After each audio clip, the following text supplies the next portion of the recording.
नमो नमः। आप सभी का स्वागत है सेठ श्री सूरजमल तापड़िया संस्कृत आचार्य महाविद्यालय के ज्ञान वैविध्य यूट्यूब चैनल पर। शास्त्री द्वितीय वर्ष का पाठ्यक्रम चल रहा है साहित्य प्रथम पत्र, जिसमें साहित्य दर्पण का षष्ठ परिच्छेद चल रहा है। टॉपिक था आपके मुख प्रतिमुख गर्भ विमर्श निर्वाण संधि के अंगों का, जो टॉपिक हमारा पूरा हो चुका है। आज हम नया बिंदु टॉपिक जो हम पढ़ने जा रहे हैं उसका नाम है वृत्तियाँ। जो वृत्ति हैं उनके बारे में यहाँ पढ़ने जा रहे हैं हम। जो वृत्तियाँ हैं वो नाटक के अनुरूप 4 प्रकार की वृत्तियों का यहाँ पर निरूपण किया है। कैसे कि सातवती, आरभटी, भारती, उन 4 वृत्तियों के बारे में लक्षण उदाहरण साथ है। उन चारों वृत्तियों को यहाँ पर पढ़ने जा रहे हैं। क्या है ये वृत्तियाँ, उनके बारे में आज हम यहाँ पढ़ेंगे, समझेंगे।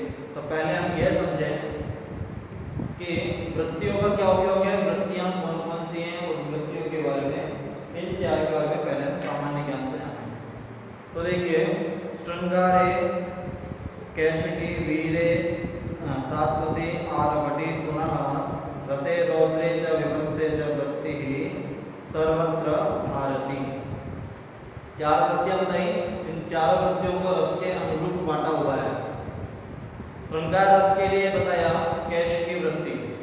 जो कैशिकी वृत्ति है वो श्रृंगार रस के अनुरूप इसका कार्य होगा, जो श्रृंगार रस के अभिव्यंजन के लिए है। दूसरा बताया सात्वती। सात्वती कहा रौद्रे विभत्से च, जो वीर रस की अभिव्यंजना करे, अर्थात वीर रस को प्रतिस्फुरित करे, वीर रस को उद्दीप्त करे, वो है सात्वती। आगे कहा आरभटी।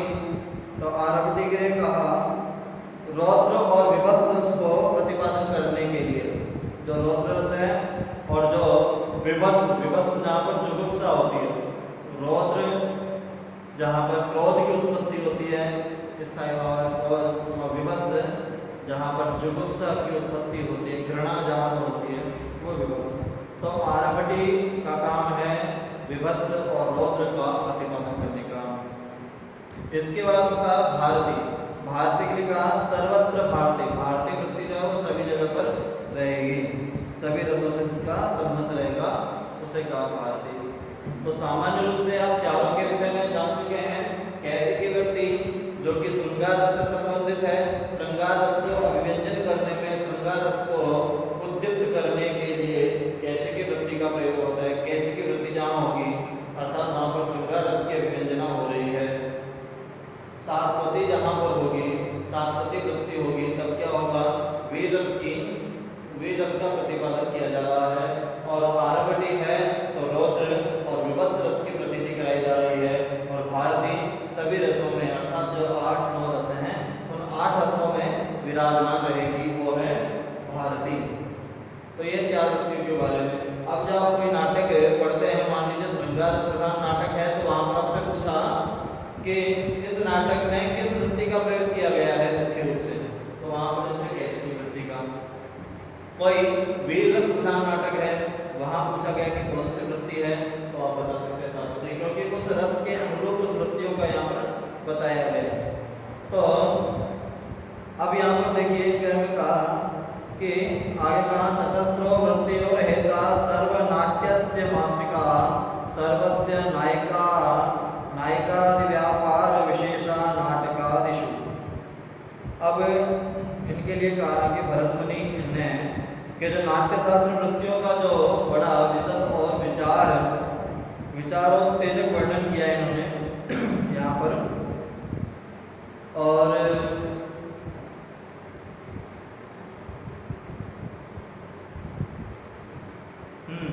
और इसमें बताया इन्होंने कि इन्होंने इन वृत्तियों को भी जो वेद चतुष्ट है, जो 4 वेद हैं, उन 4 वेदों के अनुरूप इन वृत्तियों को भी इन्होंने बांटा है कि किस वेद से क्या चीज ली गई है। उसी प्रकार से नाट्यशास्त्र में कहा है ऋग्वेदाच्च भारती क्षिप्ता, यजुर्वेदाच्च सात्वती, कैशिकी सामवेदाय शेषाचार्थवर्णादपि। ऋग्वेदात भारतिक शब्दा, ऋग्वेद से भारती को लिया गया। यजुर्वेदात सात्वती, यजुर्वेद से सात्वती को। कैशिकी सामवेदाय, कैशिकी वृत्ति जो सामवेद से। और शेषाचार मतलब अथर्ववेद जो है उससे, शेष जितने भी रह गए वो अर्थ इससे अथर्व से लिया गया है। शेष में कौन सा रह गया? आर्यभट्टी जो है वो अथर्ववेद से ली गई। इसी प्रकार से जो नाटक का कार्य व्यापार है उसे को भी इस प्रकार से 4 भागों में बांटा गया है। और यहाँ पर देखिए कहा कैसे की वृत्ति जिसमें नाना विध मनोरम वेशभूषाओं का वर्णन हो, उसे कहा। देखिए कैसे की का लक्षण क्या है? सा लक्षण सा या संलक्ष्य नेपथ्य विशेष चित्रा स्त्री संकुला पुष्पकल नृत्य गीता कामोपभोग प्रभवोपचारा सा केशकी चारु विलास युक्ता। जहाँ पर विलास होगा, जहाँ पर नृत्य गीत आदि का प्रयोग होगा, काम भोग अर्थात श्रृंगार रस की प्रतीति होगी, तो नानाविध मनोरम वेशभूषाओं से, अलग अलग तरह की वेशभूषाओं के द्वारा योजना की गई हो, जो रमणीय पात्रों के बाहुल्य से विचित्र लगा करती हो, मतलब अनेक प्रकार के पात्रों का वहाँ हो, जिसके लिए बहुविध नृत्य गीत आदि की योजना आवश्यक है। और जिसमें कामोपभोग अथवा रति सुख के से संबंध बहुविध व्यापारों का प्राधान्य रहा करता है, और जो सुंदर हाव भाव आदि से समन्वित हुआ करता है उसे यहाँ पर कहा केशिकी वृत्ति। इसके लिए एक और कहा है कि अतिशायिनः केशाः सन्त्या सामिति केशिका स्त्रयः स्तनकेशवती त्वं स्त्रीणां लक्षणमिति तत्प्रधानत्वात् तासामियं केशिकी। और व्युत्पत्ति से यह सिद्ध किया कि स्त्रियों का जो बाहुल्य है, नेपथ्य वैचित्र्य काम व्यवहार तथा संगीत प्राचुर्य जो स्वभाव रहा करता है, वो इस वृत्ति का संबंध श्रृंगार से है, विलासमय हास परिहास से है। तात्पर्य है कि यहाँ किसी लालित्य और माधुर्य हो, जहाँ पर लालित्य हो, माधुर्य हो और नृत्य गीत आदि का प्रसंग हो, वहाँ पर केशिकी वृत्ति का क्षेत्र होगा। अब देखिए केशिकी वृत्ति के भेदों के बारे में बताया। केशिकी वृत्ति जो है उसके भी 4 अंग बताए, अर्थात उसके 4 भेद बताए। नर्म स्फुर्जो नर्म स्फुटो अथ नर्म गर्भश्च। नर्म स्फुट और नर्म गर्भ, ये 4 आपको केशिकी वृत्ति में बताने चत्वारि। केशिकी वृत्ति के 4 अंग बताए। नर्म स्फुर्जः, नर्म स्फोटः तथा नर्म गर्भः, ये 4 इसके अंग बताए। किसके बताए? केशिकी वृत्ति के। वांगनाभराणां या सौकौमार्येण निर्मिता उल्लसद गीत नृत्याढ्या श्रृंगारस निर्भरा निसंशयः केशिकीं ब्रूते तां सौंदर्य जीवनाम्। जो वांगनाएं जो सौकुमार्य हैं, उल्लास आदि के युक्त जो गीत नृत्य आदि से जो आरूढ़ हैं, जो युवतियां हैं, उनके जो श्रृंगार रस आदि के जो उत्पत्ति है, जहाँ पर श्रृंगार आदि का वर्णन किया जा रहा है, निशंक केशिकी, वहाँ पर निशंका अर्थात बिना शंका के केशिकी वृत्ति होगी, जो सौंदर्य को जो सुंदरता को प्रस्तुत करने का कार्य कर रही है, तो वहाँ पर केशिकी वृत्ति। 4 भेद बताए। 4 भेदों में पहला कहा नर्म के लिए कहा वैदक्ति क्रीडितम नर्म इष्टजनावर्जन कृतश्चापि त्रिविधं मतं विहितं शुद्धहासेन सशृंगार भयेन च। अब कहा पहला भेद बताया नर्म, तो नर्म के लिए इन्होंने कहा वैदक्ति क्रीडितम नर्म, जिससे प्रियजन का मनोरंजक बहुविध क्रिया विलाप जहाँ हो उसे कहा नर्म। प्रियजन का मनोरंजक बहुविध क्रिया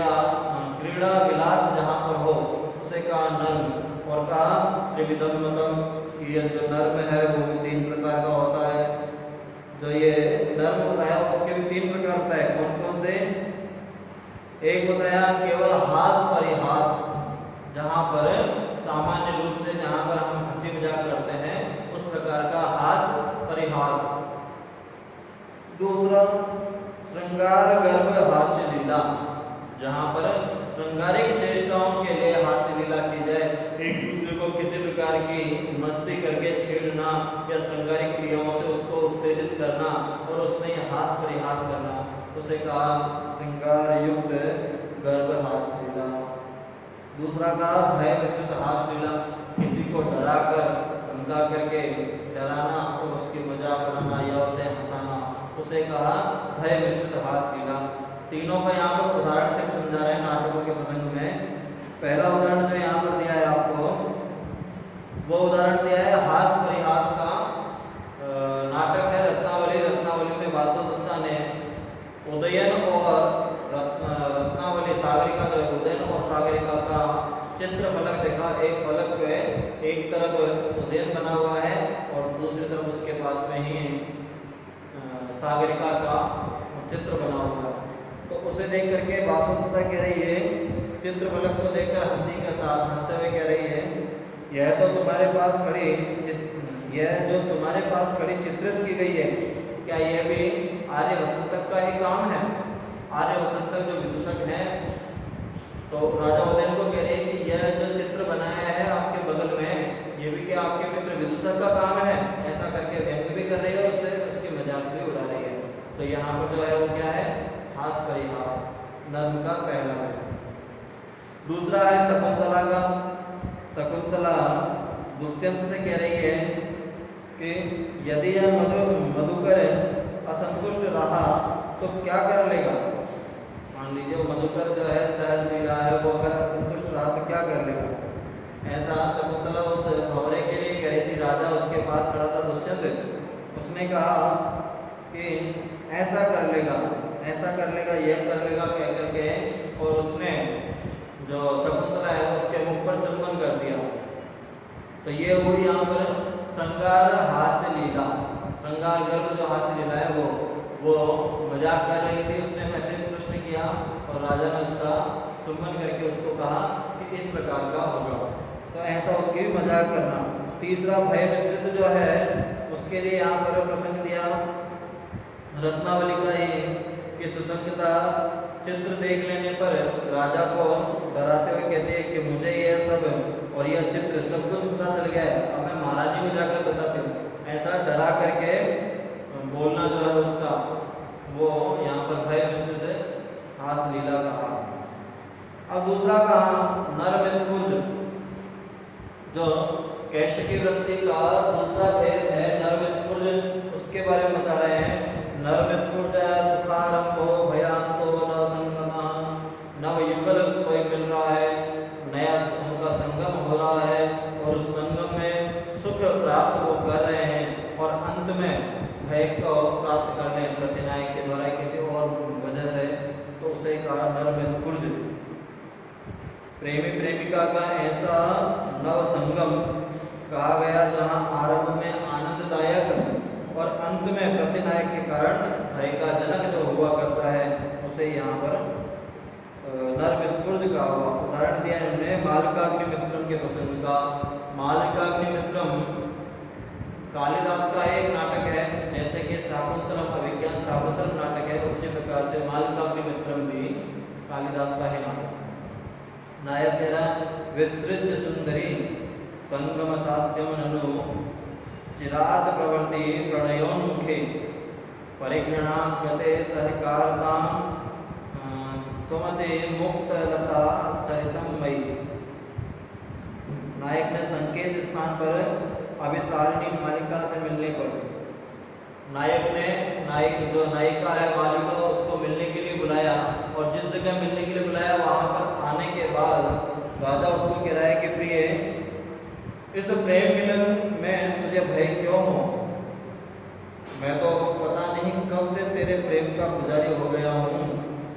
तुझे तो जैसे मालती लता आम से लिपट जाती है, वैसे तुम भी मुझसे लिपट जाओ।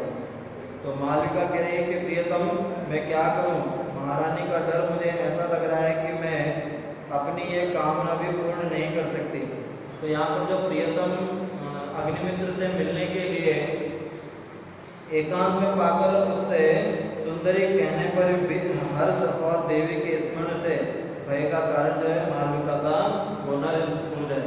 जैसे उसमें सुंदरी कहा अग्निमित्र ने उसको, तो मालविका जो है खुश हुई, लेकिन जैसे ही उस देवी महारानी का भय जो है उसके कारण दुखी भी हुई। तो आनंद भी प्राप्त हुआ और दुख भी हुआ। तो इसलिए वहां पर का नर स्फुर का रूप होता है उसे। तो अब कैसे की वृत्ति जो नाट्य शास्त्र में नर स्फुर नाम से कहा गया, उसको नर स्फुर की परिभाषा दिया। नव संगम संभोगो रति समुद वेश वाक्य संयुक्त गेयो नर स्फुर जो भाव शान भयात्मक ऐसे। अब अभिनव भारतीकार जो है उन्होंने भी नर्म स्फुर का लिखा। नर्मणा स्फुर जो विघ्न इति कैसे की वृत्ति विशेष जो नर्म स्फुर को प्रमाणित करती है। 10 रूपकार ने भी इसके बारे में लिखा। नर्म स्फुर जो सुखारंभो भयांतो नव संगमे, जो साहित्य दर्पण में जो प्रसंग लिया गया है वो 10 कुमार जैसा ही है। तो नर्म स्फुट तीसरा भेद नर्म स्फुट के बारे में बताया। नर्म स्फुटो भावलेश ही सूचितो अल्प रसोन्मता। नर्म स्फुट कैसी की वृत्ति में भय, हास, हर्ष, त्रास, दोष आदि विविध भावलेशों में किंचन मात्र अभिव्यक्त प्रेमी प्रेमिका के रति भाव का वैचित्र कहा है। जहाँ पर प्रेमी प्रेमिका का जो रति भाव उसमें भय, हास, हर्ष, त्रास, रोष आदि सब जो है प्रसंग दिखा का किंचन प्रयोग हो, वैसे रति भाव का वैचित्र जो है उसे यहाँ पर कहा गया है नर्म स्फुट। देखिए प्रेमी प्रेमिकाओं में प्रेम भी होता है तो उनमें झगड़ा भी होता है, तो उनमें डर भी होता है, कभी गुस्सा भी आता है, कभी हंसी मजाक भी होती है। तो उन सभी भावों को प्रस्तुत कराया गया। भय, हास, हर्ष, त्रास और रोष, ये सभी भाव रति भाव के युक्त वैचित्र को यहाँ पर कहा गया है नर्म स्फुट। इसका उदाहरण भी दिया। मालती माधव प्रकरण है भौभूति का, उसका यहाँ पर उदाहरण दिया। गमन मलसम प्रज्ञा दृष्टि ही शरीर सोष्ठम स्वस्तिकम अधिकम किंचिदत् स्यात् किंचदन्यदितो अथवा भ्रमति भुवने कंदर्पाज्ञा विकारी च यौवनम ललित मधुरास्ते ते भावाः क्षिपन्ति च धीरताम्। मकरंद जो माधव का मित्र है, मकरंद माधव से कह रहा है कि माधव को ये सब क्या हो रहा है, चाल में आलस है, दृष्टि की शून्यता, शरीर की ग्लानि, श्वास का बाहुल्य, पता नहीं क्या रोग है, यह सब कुछ नहीं, बस मालती के प्रेम का प्रभाव है। संसार में काम का शासन अक्षुण्ण है, जीवन के चित्त को कौन संभाल सकता है। सौंदर्य और माधुर्य तो सदा हृदय में उद्वेलित करने के लिए ही उत्पन्न हुए हैं। तो यहाँ पर क्या है, माधव की दशा को देख करके मकरंद जो उसका मित्र है वो उसकी दशा को देख करके वर्णन कर रहा है कि माधव को क्या हो गया।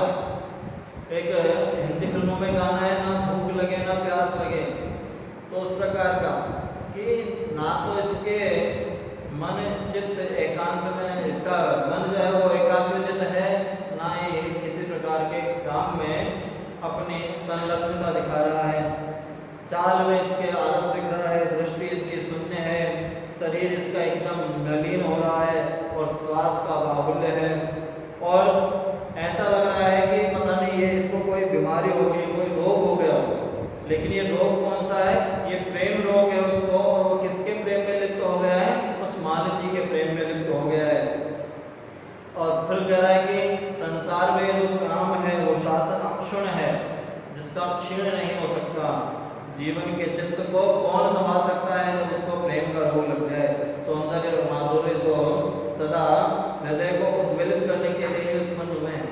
जो सौंदर्य है और जो माधुर्य है, मिठास है जो बोलने में, और जो सुंदरता है वो व्यक्ति के मन को उद्वेलित करने के लिए तो उत्पन्न हुए हैं। तो इन सबसे, उन कामदेव के बाणों से कौन बच सकता है? अर्थात कोई नहीं बच सकता। और वही कामदेव के बाण जो है वो इस समय इस जो माधव है इसको सता रहे हैं, क्योंकि इसे मालती से प्रेम हो गया है।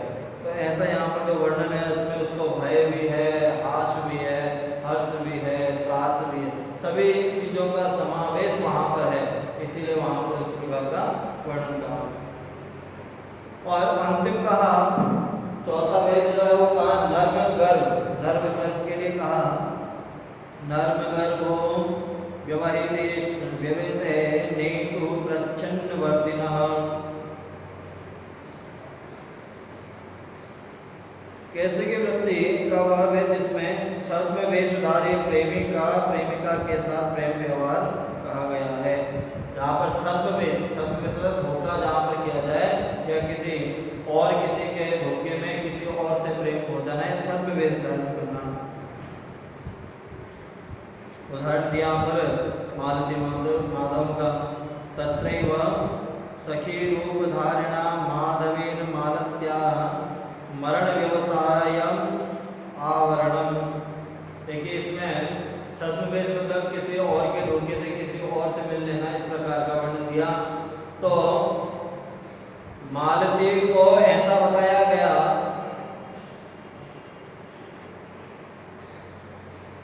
मालती मर चुकी है, ऐसा वहां पर सखी मालती की सखी के वेश में मालती को उसके मरण निश्चय से डगाने की सफल चेष्टा कर रहा है।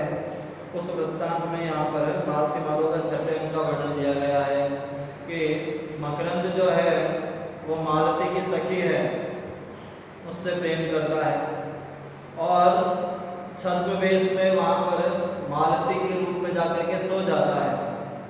और जैसे वहाँ पर मदयंतिका जो कि मकरंद से प्रेम करती लेकिन बोल नहीं पाती, वो अपनी सखी मालती से मिलने के लिए आती है और उस सैया के किनारे बैठ करके उसके हाथ को पकड़ करके उसे संभालने की कोशिश करती है। उतनी देर में जो मकरंद सोया हुआ है उसका हाथ मदयंतिका ने पकड़ा है, तो वो खड़ा हो जाता है एकदम से और मदयंतिका डर जाती है। तो वहाँ पर जो भाव प्रस्तुत कराया गया है वो नर्मगर्भ का छद्मवेश में मकरंद जो है मालती के वेश में आकर के मदयंतिका से प्रेम व्यवहार जो प्रकट करता है उसे यहाँ पर कहा गया है नर्मगर्भ।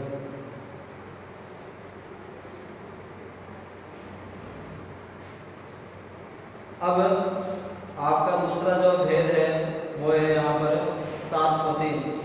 सातपति वृत्ति जो कि वीर रस के साथ रहती है, इसके सातपति वृत्ति के बारे में बताया।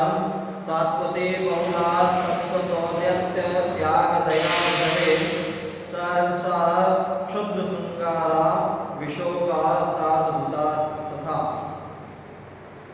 सात्विकी वृत्ति कहा जिसमें सत्व अर्थात अत्यवसाय, शौर्य अर्थात बल, त्याग अर्थात दया शक्ति, दान शक्ति और दया अर्थात अनुकंपा और आर्जव अर्थात सरलता आदि का प्रकाश रहा करता हो। उत्साहो अथ संघात्य संलापः परिवर्तकः विशेषो इति चत्वारः सात्वत्याः परिकीर्तिता उत्तेजनकरी शत्रुवार्तिकोत्थापय उच्यते। तो बताया जिसमें प्रसन्नता आदि का प्राप्ति स्वाभाविक है, इसमें श्रृंगार का भी फुट रहा करता है, श्रृंगार रस की प्रतीति भी रहेगी, करुण का इसके साथ कोई संबंध नहीं रहेगा, इसमें अद्भुत रस के प्रकाशन का अद्भुत सामर्थ्य भी रहेगा। अर्थात श्रृंगार की उत्पत्ति थोड़ी बहुत हो सकती है किंतु करुण रस जो है वो यहाँ पर नहीं होगा, क्योंकि वीर उत्साह की निशानी है और करुण शोक की करुण का शोक स्थायी भाव है, इसलिए करुण की प्रतीति यहाँ पर नहीं रहेगी, श्रृंगार की प्रतीति थोड़ी बहुत हो सकती है और अद्भुत रस का प्रकाशन भी यहाँ पर होगा। सात्वती वृत्ति के भी चार भेद यहाँ पर, चार अंग यहाँ पर बताए। कौन कौन से? उत्थापक, सांघात्य, संलाप और परिवर्तक।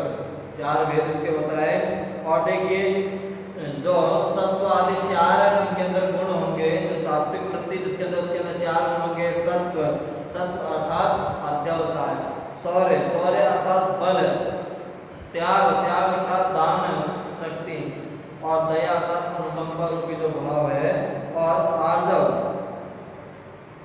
पांच भाव इसके अंदर, पांच गुण जो है, आर्जव मतलब उदारता, सरलता रूपी भाव। ये पांच गुण जो सात्विक वृत्ति जहाँ पर रहेंगे, पांचों गुण वहाँ पर विराजमान रहेंगे, सत्व, शौर्य, त्याग, दया और आर्जव अर्थात सरलता रूपी जो पांच गुण है वो रहेंगे।